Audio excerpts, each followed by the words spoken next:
Во рамките на втората фаза од проектот Добра земјоделска пракса, богат биодиверзитет, Сдруженијето на жени земјоделки Агровинка од Виница денеска организираше работилница формирање на работна група за преглед на законската рамка и нејзина примена и креирање на предлог мерки под модераторство на Панче Николов, експерт за земјоделство и шумарство. Работниот состанок го отвори и воведно обраќање имаше Олга Стоименова, координатор на проектот од Сдруженијето на жени земјоделки Агровинка од Виница. Стоименова на денешната работна средба од втората фаза на проектот за телевизија Кочани изјави. Овој проект е втора фаза, затоа што беше избран од 40 проекти, значи како еден од 3 или 4, не знам точно колку беа, за продолжеток и да се стави акцентот повеќе на подигање на свеста на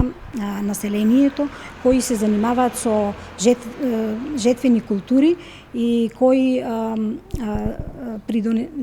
не придонесуваат, туку колкава е штетата од палењето на жетвените остатоци.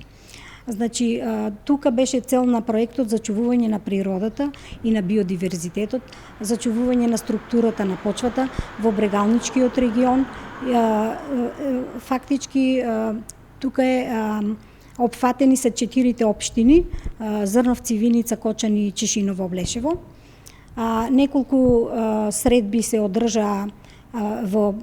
претходниот период и 2 работилници се одржа, една во Кочани, исто така за работен состанок беше со институциите и со председателите на местните заедници од општина Кочани и една работилница во општина Облешево, каде што беше истата цел на работилница. Презентација на завршени активности во делот на медиумска покриеност и комуникација на проектот имаше Љубинка Ајтовска, независен експерт за комуникации. Презентација на завршени активности во делот инфосесии за крајните корисници на проектот одржа Владимир Медарски, независен експерт за земјоделство, а презентација за направената анализа на моменталната состојба со жетвените остатоци во Брегалничкиот регион, професор доктор Љупчо Михајлов, земјоделски факултет при Државниот универзитет Гоце Делчев во Штип. Презентација на институцијата за студиска посета АФС Грција имаше Панче Николов, независен експерт за земјоделство и шумарство, дискусија и заклучоци. Проектот се спроведува во рамките на програмата за зачувување на природата во Северна Македонија, проект на Швајцарската агенција за развој и соработка, кој е координиран од Фармахем. Проектот Добра земјоделска пракса, богат биодиверзитет, фаза 2 има за цел да помогне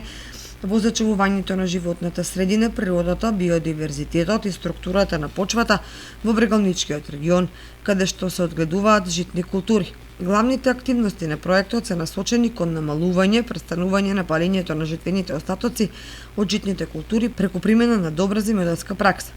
Покрај другите активности, во рамките на проектот и горе наведената активност, формирана е работна група за преглед на законската рамка и нејзина примена, анализа на постоечките политички и разгледување на можност за креирање на нови политики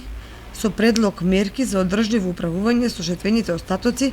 како и контролата на имплементацијата на ДЗП на терен. Групата е составена од представници од релевантни регионални единици на институциите во Кочанскиот регион, Агенција за поддршка и развој на земјоделието, Министерството за земјоделство, шумарство и водостопанство, Министерството за животна средина и просторно планирање, Центарот за развој на Источно-планскиот регион,